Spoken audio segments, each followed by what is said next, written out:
이제 해외 시장 조사론 요 책을 가지고 이제 한번 내용을 한번 살펴보겠습니다. 그래서 여러분들도 요 책을 꼭 준비할 수 있도록 합니다. 그래서 이제 해외 시장 실무조사론이라고 되어 있고요. 지난번에 박영사에서 나온 조기창이 저자한 겁니다. 자, 그래서 보면은요, 이제 내용을 책은 이렇게 되어 있죠, 그죠? 그래서 굉장히 좀 실용적이다. 해외 시장 조사할 때는 이제 이분이 이제 코트라 무역관장을 오래 하신 것 같아요. 그래서 굉장히 좀 이제 실용적으로 되어 있어서 내가 우리 과목하고 매칭되는 부분들이 있었어요, 그죠? 선정을 했습니다. 자, 그래서 이제 요 책의 이제 뭐 전체적으로 모든 걸 다 훑지는 않겠지만, 주요 강의 내용을 보면요. 우리가 이제 해외시장 조사에 대해서 이해를 한다. 왜 해외시장 조사가 필요한지. 그 다음에 이제 해외시장 정보 유형과 관련 사이트 중요하죠. 어디에 가면 어떤 정보를 우리가 구할 수 있다. 그러니까 이제 일단은 처음에 마케팅이나 이런 거 할 때, 되도록이면 많은 곳에다가 우리가 업로드를 시켜놔야 됩니다. 우리 정보를. 그 다음에 이제 많은 것들을 찾아서, 그곳에다가 이제 우리가 필요한 것들을 이제 올려놔야 되죠. 그래서 이제, 그런데 중요한 건 이제 어떤 내용이 있는가를 찾는 것도 굉장히 중요합니다. 그 다음에 이제 해외시장 정보를 취득하는 방법하고요. 국가정보 작성하는 요령, 뭐 이런 거는 뭐 크게 그 다음에 이제 그래서 이제 뭐 상품 정보 작성 요령 요거는 뭐 개개인별로 알아서 하면 될 거고죠. 자, 바이어 정보 발굴 요령 요 중요한 부분이죠, 그죠? 그 다음에 이제 바이어 정보 신용 정보 파악 요령 요거 중요한 거고요. 그 다음에 보도 자료 작성 요령 뭐 이런 거는 설문서 작성 요령 설문서도 이제 우리가 경영 통계를 하기 위해서는 나중에 여러분들 규모가 좀 커지거나 아니면 규모가 작더라도 처음에 이제 설문서를 잘 이용을 해야 됩니다. 그죠? 이게 또 굉장히 중요한 부분이고요. 그 다음에 해외 전시회 시장 조사, 해외 시장 설명회, 그래서 해외 시장 설명회는 이제 트레이드 미션이라 하는데, 여러분들이 이제 뭐 코트라나 이제 무역협회나 또는 각 지자체에서 코트라하고 조인트 해가지고 해외에 나가가지고 자기 상품을 설명하는 이런 이제 그런 행사들이 있습니다. 그래서 되도록이면 이런 데도 보통 이런 경우는 이제 절반씩 부담을 합니다. 국가에서 절반을 부담해주고, 그 다음에 이제 개인이나 기업에서 절반을 부담하는 이제 매칭 펀드 형태로 해서 나가는 경우가 많습니다. 그래서 무역 연수 강좌 참여와 시장 정보 뭐 이런 부분으로 이제 이루어져 있습니다. 그래서 이제 해외 시장 조사에 대한 이해, 왜 해외 시장이 필요하느냐, 그죠? 이게 이제 중요하죠. 그러니까 우리가 이제 물건이 하나 있다고 합시다. 어떤 물건이든 간에. 그러면 그 물건을 국내 시장에서만 판다. 그래서 세계에 지금 뭐 공식적으로 한 200개의 국가가 있습니다. 그죠? 근데 물론 이제 그 국가마다 다 이제 프로세싱 파워가 이제 구매력이 다르죠. 그죠? 그러니까 좀 잘 사는 나라도 있고 못 사는 나라도 있고 그죠? 근데 이제 뭐 물건에 따라서는 뭐 어떤 생활 수준에 관계없이 필수품으로 나가는 이런 물건들이 있을 수 있잖아요. 예를 들어서 치약이라든지 비누라든지 뭐 이런 것들 예를 든다면 자, 그러면 이제 마켓이 왜 필요합니까? 예를 들어서 우리나라에서만 국내 내수에만 의존하고 있다면 팔 수 있는 데가 포화 상태가 됩니다. 포화 상태. 너무나 많은 컴피티터들이 있죠. 그래서 자기가 이 마켓에서 가질 수 있는 쉐어, 즉 시장 점유율은 뭐 굉장히 국한되겠죠. 5%다. 그런데 예를 들어서 이 해외 시장으로 눈을 돌린다면은 수많은 대한민국이 있을 수 있겠죠. 수많은 대한민국이, 그죠? 수많은 이제 시장들이 있을 수 있겠다. 그래서 중요한 거죠. 그죠? 그래서 이제 우리가 막혀있던 그런 판로들을, 뚫을 수 있다. 그리고 이제 여러 가지, 지금, 이게 한국에서의 어떤, 뭡니까? 에서는 굉장히 제한적일 수 있지만, 세계 시장에 나가면은, 이제 그 세계 시장에서는 굉장히 뭡니까? 강한 어떤 그러한 경쟁력을 가질 수 있는 그런 상품들도 많다는 거죠. 그래서 이제 해외 시장으로의 진출이 굉장히 중요하다. 그죠? 그래서 굉장히 중요하다. 자, 그래서 이제 그런 부분들이 있고요.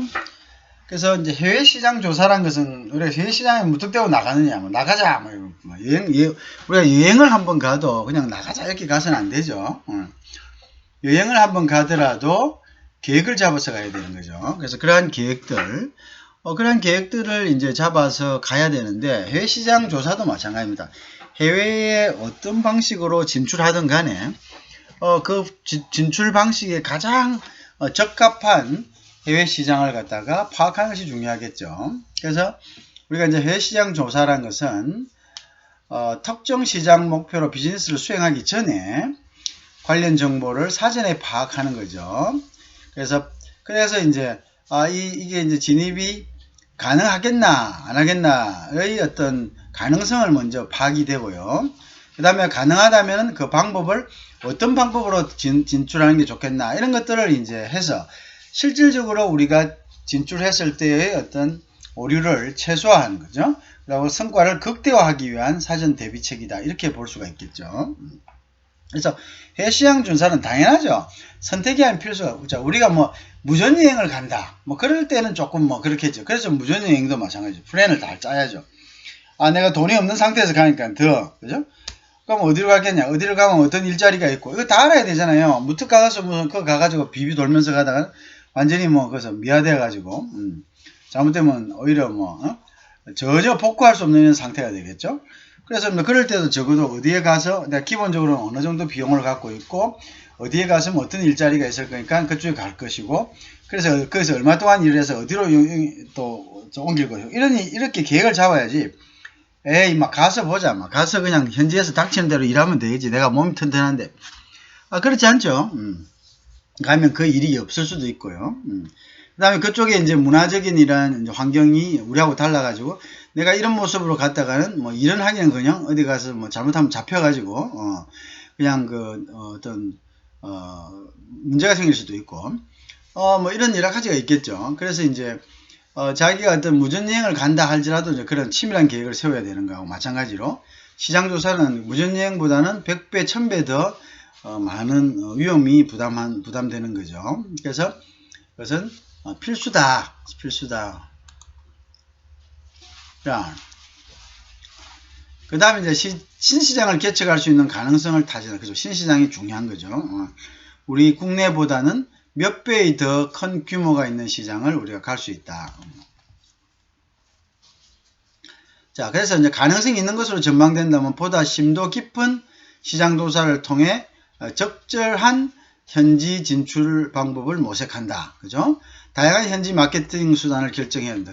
마케팅도 마찬가지입니다. 그래서 마케팅도 그 나라의 문화, 법률, 그 다음에 이제 정치, 경제 이런 걸 종합해서 해야 되죠. 문화가 다른데 마케팅을 함부로 했다. 그러면 이제 완전히 역효과를 나는 거죠. 그래서 다양한 마케팅이 필요하다. 그건 굉장히 중요한 이야기죠. 그죠? 그 다음에 자사 제품에 대한 경쟁력 모니터링하고 그 다음에 거기에 가면 이제 현지에 우리가 컴피티터들이 있을 겁니다. 그죠? 그래서 그런 이제 그 자사 제품과 경쟁사들에 대한 가격이라든지 여러 가지 이제 면에서의 경쟁력을 모니터링 하는 거죠. 그래서 우리나라에서 경쟁력이 없는 것도 외국에 가면 경쟁력이 있을 수가 있고요. 외국에서 경쟁력이 없는데도 한국에 오면은 오히려 더 있죠. 그죠? 그런 반대의 경우가 생길 수가 있죠. 자, 이제 그래서 어쨌든 우리는 이제 보다 더 이제 경쟁력이 있는 것 그런 것들을 찾아서 이제 해외 시장을 개척 가능합니다. 그다음 마케팅 성과와 구매자의 반응을 갖다가 측정하는 거죠. 아까 이야기한 설문 같은 게 중요한 양입니다. 그래서 구매자가 우리 제품에 대해서 어떻게 그것도 이제 체계적인 경영 통계에 의해 가지고 체계적으로 이제 분석을 하고 그 분석에 맞게 또 새로운 마케팅 전략을 구사하고 이런 식으로 계속적으로 이제 기술을 갖다가 축적시켜 나가는 겁니다. 현지 파트너 및 바이어의 신용 상태, 영업 및 재정 능력 파악도 굉장히 중요하죠. 그죠? 아까 앞전에도 이야기를 했는데, 현재 현지 파트너하고 바이어의 신용 상태를 조사하는데, 우리나라 같은 경우는 뭐 이런 것들을 체계적으로 안 하는 경향이 많습니다. 그냥 보고 사람 보고 좋고 뭐 적당히 밖에 없어 회사 건물 보고 또 때로는 심한 경우는 그 사람이 이제 하는 이야기를 듣고 결정을 하는데, 사실은 이제 이러한 방법들은 굉장히 이제 위험성을 가지고 있습니다. 실제 우리가 재무 상태표라든지 이러한 것들을 보고 그러한 것들을 과학적인 방법에 의해 가지고 그 글로벌한 신용기관들은 우리가 돈을 갖다가 어느 정도 지불하면 이러한 신용정보에 대한 피드백을 줍니다. 앞전에도 한번 얘기했지만, 그러면 이제 일단 그걸 가지고 우리가 어떻게 됩니까? 그것을 파악할 수 있는 능력이 있어야 되죠. 재무제표를 읽을 수 있는 능력. 그럼 이제 그 신용상태, 재무제표는 요즘은 전부 다 국제 표준 스탠더드를 쓰기 때문에 어느 나라의 재무제표든 우리가 이제 어느 정도 다 파악이 됩니다. 그죠? 그래서 물론 이제 그 스탠더드를 따르지 않는 국가도 있지만, 그렇지만 그 국가도 기본적으로 재무제표란 것은 일정 부분에 있어서 공통된 걸 씁니다. 그렇기 때문에 조금의 차이가 있을 수는 있지만 우리가 재무 상태를 갖다가 파악하는 데는 큰 어려움이 없습니다. 특히 여러분들이 재무상태표라든지 뭐 손익계산서라든지 뭐 현금 흐름표라든지 이런 부분을 볼 수 있어야지 정확하게 그 상대 즉 파트너라든지 아니면 어떤 상대국의 상대 회사의 어떤 재무 상태를 그대로 이제 우리가 이해할 수가 있습니다. 예를 든다면요, 뭐 우리가 이제 재무 상태가 좋은 회사라 해서 항상 건실한 회사가 아닙니다. 재무 상태는 자산 대 이제 부채의 비용을 보기 때문에요. 그 자산에는 부동산을 많이 가진 그런 기업들이 있습니다.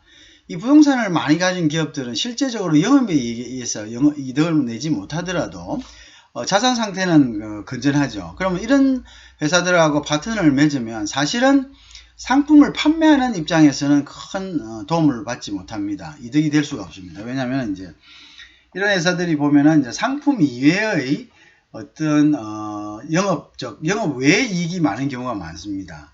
이제 그러면은 실질적으로 우리 비즈니스하고는 맞지는 않는 경우죠. 그런 걸 파악하기 위해서 우리가 현금 흐름표라든지 그다음 손익계산서라든지 이제 이런 것을 부가적으로 봐서 전체적으로 재무 상태를 파악하는, 그리고 파악할 수 있는 그런 능력들이 이제 중요합니다. 그죠? 실질적으로 그 회사의 재무 상태, 즉 숨어 있는 재무 상태. 그다음에 이제 우리가 이제 재무제표, 즉 재무 상태표를 전체적으로 볼 수 있는 이제 안목이 있으면은 그 회사의 이제 전체적인 시황을 우리가 물어보지 않더라도 어느 정도 파악할 수 있고, 그 다음 그보다 더 중요한 거는 어떤 회사가 숨기려고 하는 부분까지 세심하게 찍어낼 수가 있다죠. 물론 그 회사의 재무제표가 분식회계돼서는 안 되겠죠. 그죠? 일단 정당하다고 봤을 때는 그러한 부분까지 있다, 할 수 있다. 그죠? 그래서 이제 그런 것들을 위해서도 우리가 이제 이런 것들 잘 볼 수 있는 능력이 중요합니다. 자, 그래서 해외시장 조사의 절차와 당위성을 한번 보겠습니다. 그 다음에 이제 자사 제품의 경쟁력을 평가해야 되죠. 그죠? 그 다음에 이제 목표 시장의 후보군을 설정하고요. 그 다음에 후보 목표 시장을 갖다, 목표 시장의 후보, 어느 나라에서 우리나라 제품이 조금 먹히겠다. 어느 나라에서는 우리하고 문화가 비슷하고, 또 이제 우리하고 이제 이런 문화가 비슷하다. 자, 문화가 비슷하다. 일단 문화적인 거하고 경제적인 좀 틀립니다. 예를 들어서 뭐 그렇죠. 돼지고기를 먹지 않는 나라에, 그렇죠? 돼지고기를 판다면 그 나라에서 그 나라가 부자고 가난하고 그건 떠나가지고 일단 문화적으로 안 맞는데, 그거는 어떻게 보면 후보군으로 설정하는 것은 그러한 나라들을 목표 시장으로 설정해서는 좀 무리가 있죠, 그죠? 그 다음에 이제 경제적인 부분들이 있겠죠. 그 나라의 어떤 구매력 같은 걸 봐야 되겠죠. 그 다음에 이제 법률적인 거. 법률적인 것은 이 돼지고기를 가져갔을 때 법률적으로 문제가 없느냐, 그죠? 예를 든다면, 그죠? 이런 것들이 이제 있을 수가 있습니다. 그래서 그런 것들을 이제 문화적, 경제적, 이제 법률적, 뭐 이런 이제 부분들을 사회적인 면도 있겠죠. 뭐 사회적으로 이제 이 나라가 좀 뭐 이렇게 정치 경제적으로 좀 안정이 되어 있느냐, 안정이 되어 있지 않느냐, 뭐 이런 것들, 이런 것들을 이제 잘 해가지고 목표군을 선정해야 되겠습니다. 그죠? 그다음에 여기에 대해서 또 세부 조사를 해야 되고, 목표 시장, 그 다음에 이제, 목표 그 시장을 갖다가 선정하고요. 선정한 다음에 이제 진출 전략을 어떻게 할 것인가. 우리가 이걸 갖다가 뭐, 아까도 말씀드렸죠. 수출을 할 것인가. 진출 전략은 뭐 이런 진출 방법도 있고, 그죠? 수출을 할 것인가, 또는 뭐 라이센싱을 줄 것인가, 프랜차이징을 할 것인가, 현지 생산을 할 것인가, 아니면 우리가 직접 FDI 할 것인가, 뭐 이런 여러 가지 전략들이 있고, 그 전략에 따라서 또 이제 바이어를 어떻게 발굴할 것인가, 그죠? 그 다음에 이제 발굴된 바이어의 신용조사를 어떻게 할 것인가, 그 다음에 이제 뭐 수출이든 어떠든 그 계약을 어떻게 성사시킬 것인가. 여기서 이제 1단계적으로 수출을 이제 본 거죠. 수출이 가장 기본적인 해외 진출의 어떤 단계이기 때문에 그 중에서도 가장 더 기본적인 것이 간접 수출이라고 얘기를 드렸습니다. 그죠? 그렇게 이제 진행이 될 수가 있겠다. 자, 이러한 프로세스들을 통하면은 우리가 이제 이러한 프로세스들도 프로세스별로 또 세부 프로세스를 만들어 가지고 하나하나 스텝 바이 스텝으로 우리가 이제 그 리스트업을 해 놓고 거기에 맞게 우리가 이제 타임 테이블을 만들고 그 타임 테이블에 따라서 우리가 조직을 개편하고 그 조직에 맞게 이제 실질적으로 실천을 이제 하는 거죠. 자, 근데 우리가 여기서 이제 자사 제품에 대한 경쟁력 평가 요인은 무엇이냐? 우리 자사 제품에 대해서 자사 제품이 실용적이냐? 아니면 우리 자사 제품이 가격 경쟁력이 있느냐? 뭐 아니면은 그 사람들이 이제 선호하는 그런 뭐 것이냐? 뭐 이런 여러 가지가 있겠죠, 그죠? 그런 이제 것들. 특히 이제 우리가 최근에 이제 한류 마케팅, 한류 수출, 한류와 관련된 건데, 한류와 관계없다 이렇게 생각하면 안 됩니다. 예를 들어서 이런 게 있죠. 그럼 한류는 꼭 한류 콘텐츠냐? 물론 그 콘텐츠 자체만을 하는 사람, 예를 들어서 BTS가 있다. 그러면 이제 BTS의 콘텐츠 자체만을 가지고 뭐 BTS 관련된 콘텐츠 자체만을 가지고 또 수출하고 하거나 콘텐츠 서비스나 어떤 제품을 수출할 경우도 있지만, 그래서 BTS가 그려진 뭐 예를 들어서 뭐 캐릭터가 그려진 그런 문형을 갖다가 상품에 갖다가 같이 접목시키는 거죠. 뭐 수건이라든지 뭐 이런 여러 가지들, 그죠? 뭐 자기 상품, 그죠? 그런 것도 되겠죠, 그죠? 그것도 이제 소위 이야기하는 문화 마케팅이 되겠죠. 그래서 그런 것들도 경쟁력의 어떤 일부분에 이제 속할 수가 있습니다. 그 다음에 목표 시장 후보군 설정 시 고려할 사항은 무엇인가? 그래서 내가 이 목표 시장을 후보를 결정했을 때 어떤 부분이 있느냐? 이게 이 시장이 우리하고 이제 예를 들어서 가까운 시장이냐? 그 다음에 이제 예를 들어서 뭐 FTA를 해서 이 시장에 들어갔을 때는 세금 부분에 대해서 우리가 베네핏이 있느냐? 뭐 여러 가지 이제 고려할 사항이 뭐냐? 그 다음에 이제 이 목표 시장에 들어갈 때 이제 여러 가지 이 시장은 어떠한 특징이 있다. 뭐 이런 것들, 그죠? 그 다음에 이런 것들을 도출하려면은 목표 시장을 확정 시 조사 세부 사항 목록이 자세하게 디스크립션 돼야 되겠죠, 그죠? 그렇게 되면은 문화는 어떻고, 정치는 어떻고, 법률은 어떻고, 사회는 어떻고, 그죠? 그 다음에 그게 쭉 안에서 들어가고, 뭐, 그 안에서 우리 상품과의 이쪽 문화적인 면과의 어떤 충돌되는 현상은 있는 것인가? 아니면 이 상품과 우리 것과 어떤 부합되는 것은 있는 것인가? 이런 것들이죠. 그리고 이제 이 나라에서 좋아하는 이러한 것들, 아이템들이, 우리는 제공할 수 있는 것인가? 뭐 이런 것들. 그런 여러 가지 있고, 이제 제일 좋은 것은 현장에서 판매되고 있는 우리 상품들을 우리 경쟁사들을 조사하는 게 제일 좋습니다.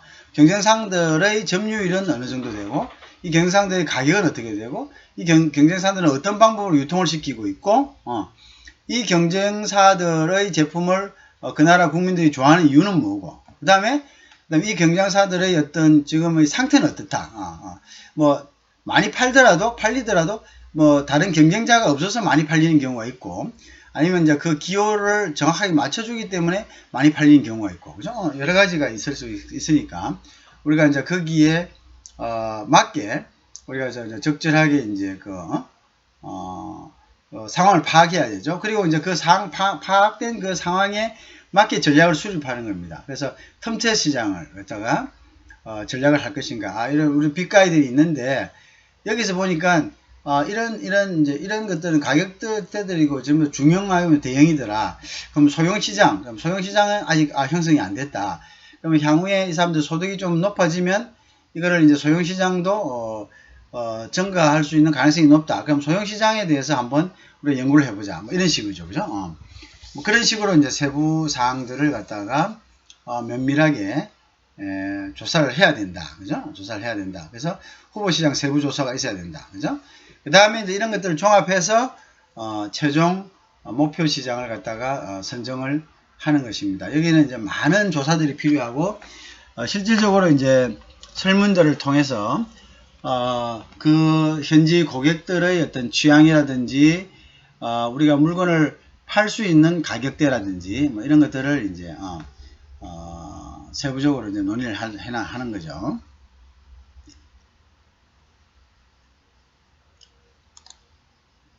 자, 그 다음 이제 자사제품에 대한 경쟁 평가는 이렇게 이제 평가 항목이 있습니다. 요거는 이제 결국은 설문조사를 해야 되겠죠. 고객에게 이제 자 이런 제품이 있습니다. 자 우리 A 제품의 자동차가 있습니다. 자 근데 이제 이 나라 국민들은 뭐 자동차를 세단을 더 좋아하는지 SUV를 더 좋아하는지 뭐 이거 그런 것도 이제 조사를 해야 되고, 만약 좋아한다면은 우리가 가지고 있는 제품이 요런 제품인데 예를 들어서 뭐 한 1000만원짜리 자동차인데 이 가격은 어떤 이 나라에서 지금 판매되고 있는 어떤 자동차에 비해서 가격은 어떻다고 생각하십니까? 1번 비싸다, 2번 그저 3번 저렴하다, 뭐 한 5개 정도로 그다음 중간에 보통이다 뭐 이런 거 하나 좀 넣고, 그 다음에 이제 품질은 어떻는지, 품질은 우수한다. 품질은 우수한 건 잘 모르니까 이제 이거는 한번 사용해 본 사람을 대상으로 하겠죠. 그 다음에 새로운 디자인, 그 다음에 성능은 뭐 성능이 추가됐다고 생각하느냐, 디자인은 좀 다른 거에 비해서 좀 더 뭐 다른 부분이 있느냐, 당신이 좋아하는 디자인이 있느냐, 뭐 이런 식으로. 그 다음에 이제 고객에 대해서는 이제 보다 탄력적으로 최소 주문량을 수용할 수 있느냐, 이런 식으로. 그 다음에 이제 물어보는 거죠. 고객들이, 그러면 고객들한테는, 뭐 대리점한테는 만약 한다면 주문량은 어느 정도로, 주문을 하실 수 있습니까? 이렇게 물어보겠죠. 그러면 뭐 주문량은 우리는 처음이니까 뭐 2대, 3대 뭐 한 달에. 그러면 작죠? 그럼 과연 우리가 이런 작은 주문량을, 소량 생산이 가능하겠느냐? 뭐 이런 거죠. 그 다음에 이제 옵션을 또 어떻게 하겠냐? 뭐, 그래서 있잖아요. 기어를 하느냐, 뭐, 오토를 하느냐, 아니면 여러 가지 옵션들이 있는데 이 옵션을 한 몇 개까지 제대로 할 수 있겠느냐, 뭐 이런 거죠. 그 다음 납기는 어느 정도 돼야 되겠느냐. 여기는 뭐 이 나라는 고객들이 성질이 급해가지고 바로 막 하면서 바로 나와야 된다. 일주일 내에 안 나오면 뭐 안 한다. 그래서 납기가 굉장히 중요하다 이야기할 때. 처음에 납기 이야기할 때 납기를 제일 먼저 물어본다. 그러면 제일 선호하는 납기는 언제냐? 뭐 한 3, 4일. 그러면 3, 4일 내에 그러면 되겠느냐? 그 다음에 효율적인 AS가 가능하느냐, 그죠? 그 다음에 이제 탄력적인 지불 조건을 수용할 수 있느냐. 근데 다 이제, 그럼 지불 조건을 어떻게 제일 하면 좋겠습니까? 고객한테 물어볼 수 있겠죠? 자, 그 다음에 이제 현재 다른 공급업체들 거래하고 있는 바이들에 보다 나은 이점, 즉, 어드밴티지가 줄 수 있느냐. 그럼 어드밴티지는 어떤 어드밴티지를 주면은 우리하고 거래하겠느냐. 뭐 이런 식으로 설문지를, 대리점, 자기들하고 같이 일할 대리점용, 고객용, 뭐 이런 여러 가지 몇 개를 구분해 가지고 이제 그 설문이 굉장히 중요합니다. 그리고 이 설문이 타당하게 조사되었는지에 대한 그러한 이제 그것도 굉장히 중요하겠죠. 자, 그다음 다음은 자사 제품에 대한 평가, 경영 평가를 했죠. 이거 굉장히 중요한 부분이고. 그 다음에 이제 목표 시장 선정의 예를 한번 봅시다. 목표 시장 선정의 예, 그죠? 그래서 예를 들어서 자기가 이제 희망 수출 목표가 품목이 자동차 부품이다. 자동차 부품 보세요. 뭐, 우리가 알기로는 한 수천 개 된다고 그렇게 그렇게 이야기를 해요. 그 다음에 이제 수출, 희망 목표 시장을 중동, 그죠? 중동이라 한다. 그죠? 그럼 여기 이제 거시적 여건 분석하고요. 그 다음에 이제 지역 전체를 그래서 이제 그렇게 해서 이제 최종 선정을 목표 선정을 이제 한다. 그러니까 이제 중동이라고 이렇게 쭉 이렇게 중동 지역을 이렇게 한다. 이렇게 목표 이게 이제 목표 희망 시장을 갖다가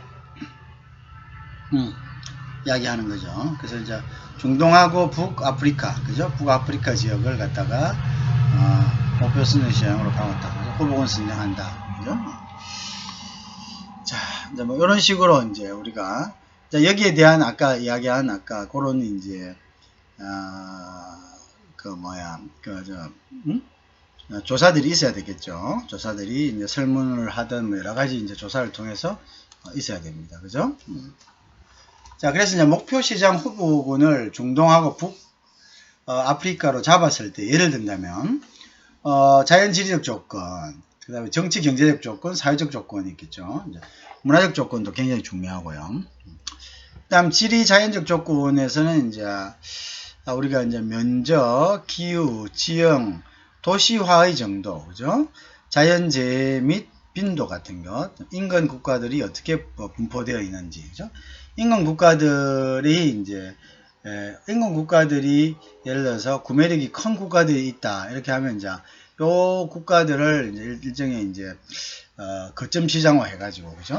그 다음에 이제 요 국가가 또 구매력이 크다 하면 그것도 또 역으로 또 거점 시장이 될 수가 있겠죠.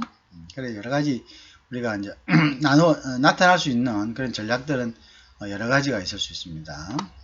그 다음에 정치 경쟁 요건에서 자원 분포가 어떻게 분포가 되어 있든지, 그 다음에 이제 정치적으로 이제 사회적으로 안정이 되어 있는지, 그죠? 정치 경제, 그죠? 사회적으로 경제, 그 다음에 이런 재정, 금융, 그러니까 이런 시스템이 잘 돼 있어야지 고객들이 어떤 뭡니까 뭐 이런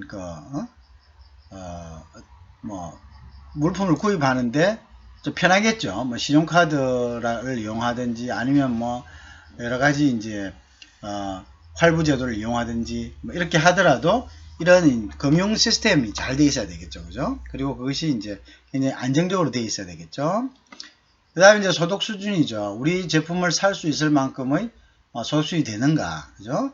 그 다음에 비즈니스 환경은 또 어떤가. 그죠? 그 다음에 뭐 예를 들어서 뭐 가는데 뭐 사무실도 인터넷도 뭐 전화도 잘 안 된다. 이렇게 하면은 이제 또 물론 그런 지역도 나름대로 장점이 있습니다. 왜? 남들이 안 오잖아요.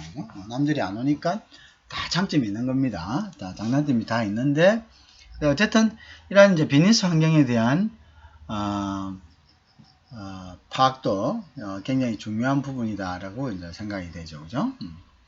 산업보호정책 및 수입관리제도가 또 어떠냐. 산업보호정책에서 이 나라가 막 한 달 한시에 갑자기 세이프가드를 뭐 자주 발동했었느냐, 아니면은 뭐 반덤핑 관세나 상계 관세를 갖다가 물리느냐, 아니면은 비과세 장벽으로 뭐 수입을 막 방해하느냐, 이런 것들을 이제 아니면 아주 객관적인 글로벌 스탠더드에 해가지고 수입을 잘 운행을 하느냐, 뭐 이런 정도가 되겠죠. 그죠?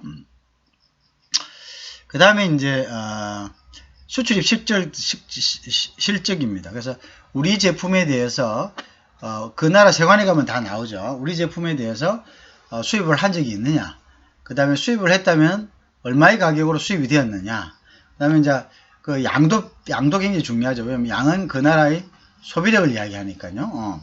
그래서 1년에 어느 정도 수입이 되었다, 이런 것들 중요한 이야기입니다.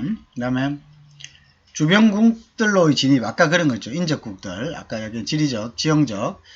그래서 이제 인접국들과 각각의 이제 그걸로 확장성이 있느냐, 그다음 인접국가와의 어떤 갈등은 없느냐, 뭐 이런 것들이죠, 그죠? 그리고 이제 인접국으로 가는 것들도 굉장히 좀 편하게 되어 있느냐, 뭐 이런 부분들을 봐야 되는 거죠, 그죠? 봐야 되다. 그 다음에 이제 아까 얘기했지만 전진기지로서의 가능성이 있느냐, 여기 나오네요. 그래서 그 다음에 한국과의 관계는 우리나라의 관계하고 또 좋아하죠. 왜냐면 우리나라 정부에서 무역은 어디까지나 사적인 관계죠. 근데 이제 정부 대 정부의 관계가 안 좋으면은 나중에 이제 이렇게 수출이나 수입을 갖다가 금지시켜 버리면은 아주 난감한 상황이 벌어지겠죠. 그 다음에 이제 총인구 구성 및 구성이 어떠느냐, 그죠? 그 다음에, 왜, 그거는 이제 그만큼 거기 시장의 규모를 알 수 있는 거죠. 그 다음에 종교, 언어, 그 다음에 생활.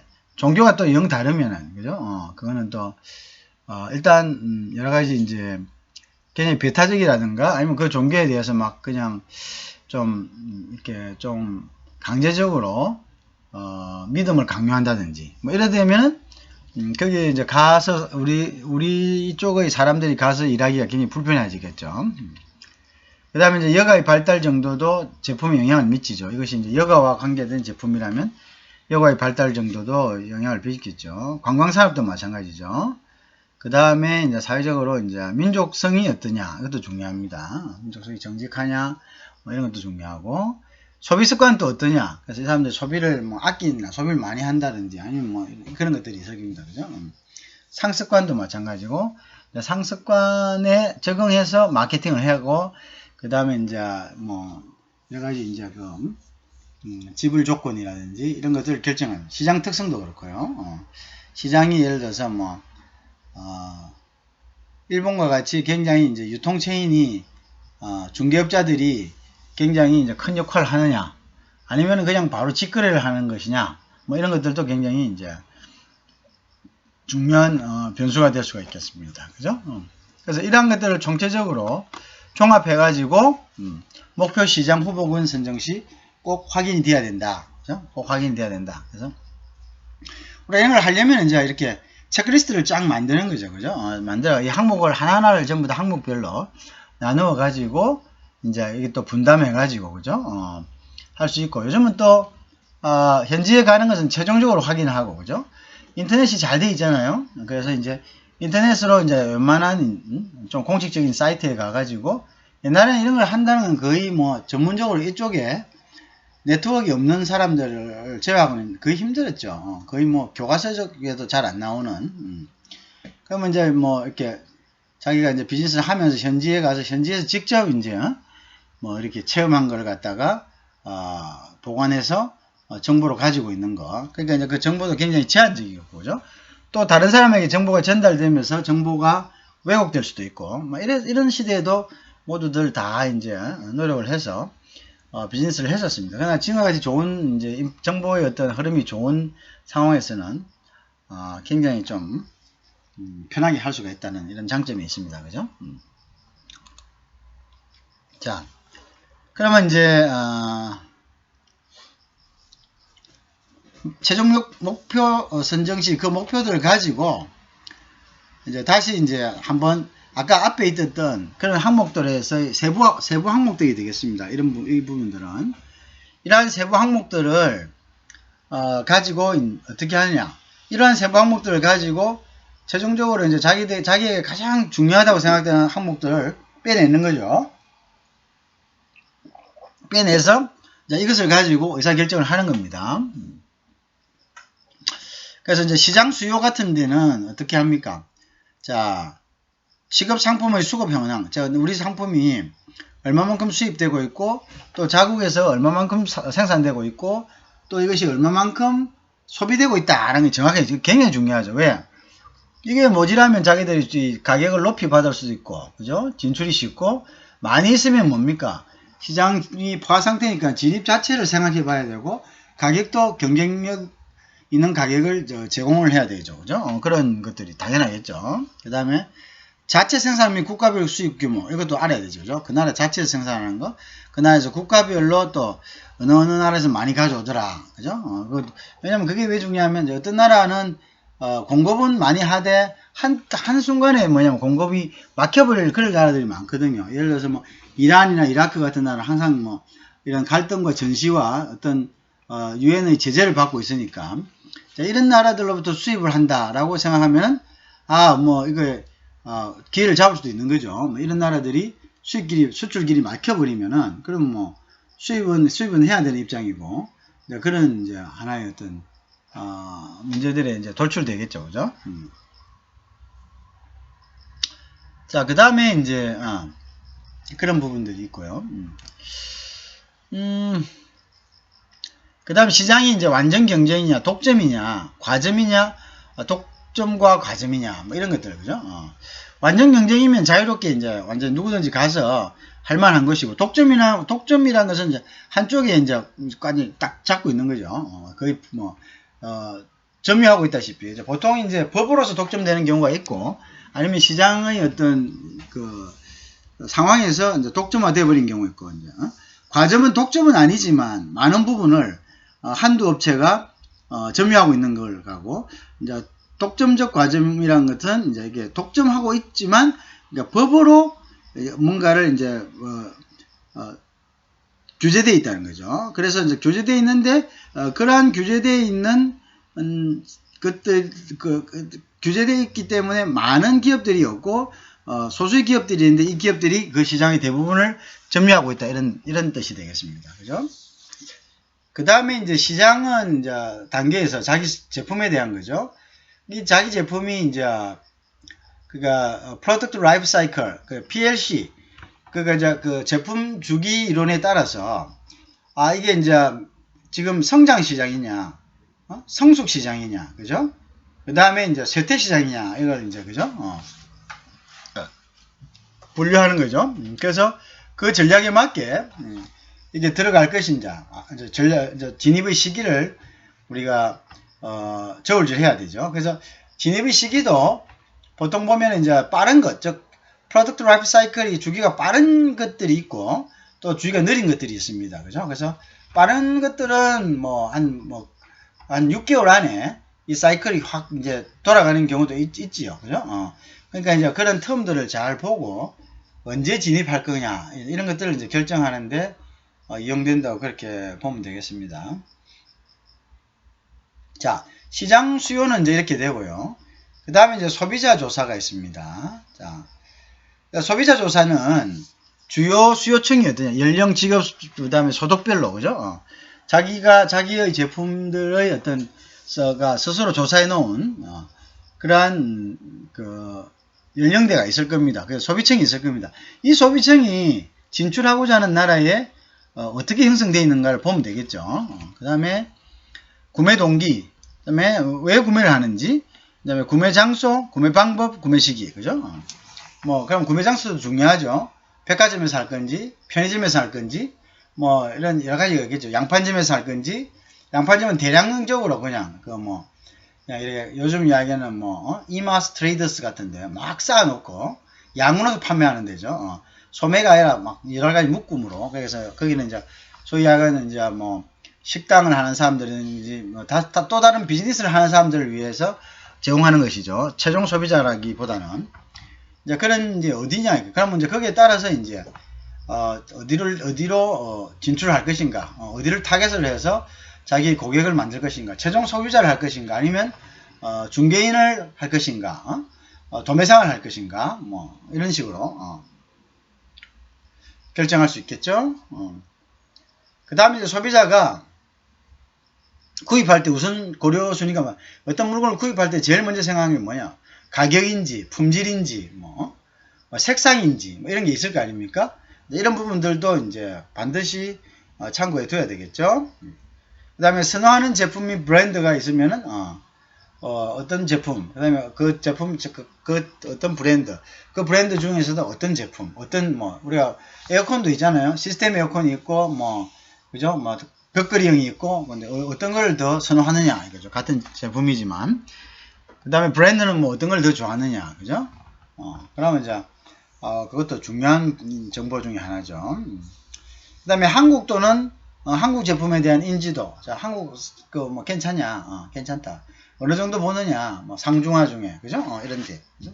그게 이제 중요하겠죠. 그 다음에 그러면 이제 한국 제품을 가지고 이제 우리 제품이 이제 가서, 꼭 우리 제품보다는 우리 전체 한국 메이드 인 코리아에 대한, 어떤 인지도, 내지는 이제 거기에 대한 이제 우리가 포지셔닝, 그죠? 어느 정도로 인식되고 있느냐, 이게 중요한 거죠.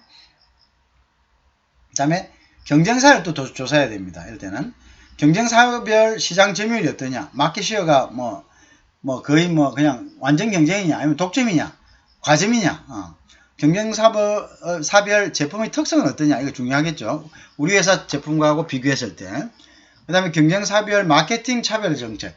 어떤 회사는 어떤 식으로 마케팅을 하고 어떤 청을 공략하고 있고, 어떻게 자기 제품을 갖다가 차별화하고 있고 포지셔닝하고 있고 가격 정책은 어떻고 뭐 이런 것들을 이제 굉장히 이제 디테일하게 검사를 해야 되겠죠. 그 다음에 이제 제품 조사에 들어갑니다. 주요 상품의 품종, 품질, 규격을 이제 알아야 되겠죠. 그 다음 시판 중인 제품을 대상해서 색상, 디자인, 성능, 포장 및 일단 특이점들을 갖다가 경쟁사의 것을 그죠? 우리 것과 비교를 해야 되겠죠. 그 다음에 가격 조사가 있겠죠. 현지 생산품과 수입 생산품의 가격.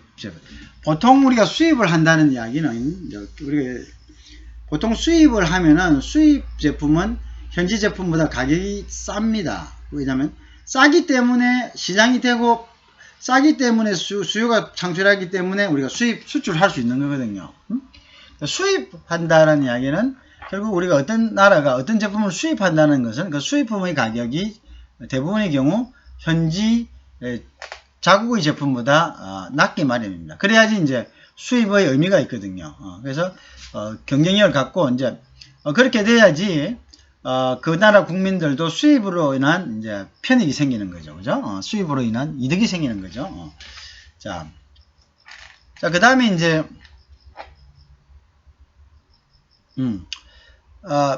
계절 등에 따른 제품 변동 추이, 그죠? 이런 것도 이제 계절성 제품, 시즌을 한 것인가, 시즌에 따라서 제품의 어떤 구매 양 같은 걸 갖다가, 그죠? 이야기하는 거죠. 그 다음에, 자, 가격조사는 이제 그렇고요. 유통경로가 중요한 거죠. 우리가 이 유통경로가 일본 같은 경우는 중개인들이 쫙 이렇게 이제 아주 끈적끈적한 그런 관계를 유지하면서 중개인의 어떤 소위 하기에는 디스트리뷰터 시스템이 아주 잘 형성이 되어 있는 거죠. 그래서 이제 뭐 그러한 디스트리뷰터 시스템이 그 나라에서는 어떤 중요한 중국의 관시처럼 이러한 관계를 유지하고 있습니다. 좀처럼 깨기 힘들죠. 그래서 우리가 FTA가 돼도 미국이나 시장 자유가 돼도 미국이나 한국에서 일본 진출이 어려운 이유가 그래서 굳이 일본과 FTA를 맺지 않은 이유가 이러한 일본의 전통적인 유통 시스템이 아주 가족관계처럼 끈끈하게 이어져 있기 때문입니다. 그죠? 그래서 이제 그런 것들을 깨기가 힘든다 이거죠. 그죠? 자, 그 다음에 이제 유통 경로는 이야기했고요. 그 다음에 유통 단계별 마진율, 주요 유통 지역, 그죠? 그 다음에 유통 구조 및 형태를 빨리 파악해야 됩니다. 그 다음에 정부 정책 및 규제인데요. 관세 및 비관세 정책. 관세는 어느 거 비관세, 즉 비관세란 것은 이제 관세가 아닌데 관세가 역할을 해서 결국은 자국의 상품을 갖다가 보호하는 거죠. 이제 그런 것들이 이제 어떠냐 봐야죠, 그죠? 그렇게 비관세 장벽에 걸릴 수 있는 높은 것들이 이제 식품 같은 거죠. 식품이나 뭐 약품 같은 거 이런 것들은 수출만 한다고 해서 무조건 통과되는 게 아니고 해당국의 어떤 심사를 받아야 됩니다, 그죠? 심사 받을 때 이제 이게 뭐 심사가 안 된다든가 통관이 안 된다든가 이래 되면은 뭐 비용이 엄청나게 발생하고 그 물건에 대한 비용이죠. 그 다음에 이제 힘들죠. 일단 사람이 지치고 그죠? 그렇다 해서. 그 다음에 이제 인정. 그 나라에서 이제 적어도 들어올 때는 이런 KS 마크를 받아야 된다. UL 받아야 된다. 뭐 이런 식으로 뭐 SME 받아야 된다. 뭐 이렇게 이제 들어올 때 이제 그거는 이제 또 이제 문제가 생기는 거죠. 그래서 인정돼야 돼요. 그 다음에 수입 허가제가 있느냐? 쿼터제죠. 수입 허가제. 일정한 물품에 대해서는 수량을 제한해 놨습니다. 그래서 수입 허가제가 있느냐? 수입 허가제가 있으면 이것도 하나의 나중에 이제 불안정한 상태가 되죠. 뭐 내가 수출하려고 잔뜩 해놨는데 수입 쿼터에 걸려버리면은 물건을 아무리 팔고 싶고 저쪽에서 아무리 사고 싶어도 물건을 팔 수 없는 그런 이제 상황이 된다 이거죠.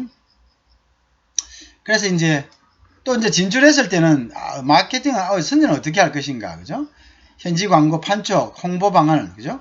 에이전트 등 대리점 활용 방안, 그 다음에 인근 국가들을 경유한 우회 수출 방안, 그죠? 이런 여러 가지들을 상황에 맞게 잘 구사를 한다 이겁니다. 자, 그래서 해시장 조사 절차와 당위성에서 목표 시장을 선정하고 고려할 사항과 또는 목표 시장 선정 최종 목표 시장을 선정 시 조사해야 될 항목들 이런 것들에 대해서 살펴봤습니다.